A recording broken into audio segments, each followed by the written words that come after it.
Welcome to the Startup Espresso. I'm Hall T. Martin, the host of the show, where we talk about raising funding for your startup and the time it takes to have an espresso. I hope you enjoy this episode. Hello, this is Hall T. Martin with the Startup Funding Espresso, your daily shot of startup funding and investing. The lean startup approach seeks to discover a product and business model that works. Unlike big companies, which have a large staff to maintain an existing product line, the startup has little to no staff and works on finding new business opportunities. Startups use the lean startup approach in product development. They look for product market fit by focusing on the product and the customer rather than the larger market or internal processes.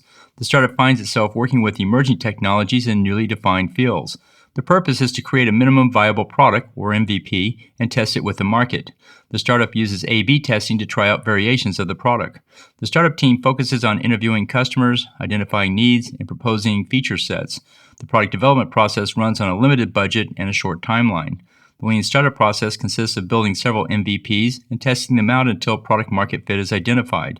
Quite often, the technical development team is outsourced to another company.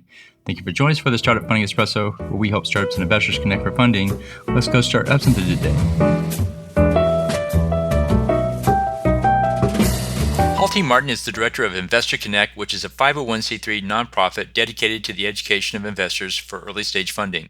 All opinions expressed by Hall and podcast guests are solely their own opinions and do not reflect the opinion of Investor Connect.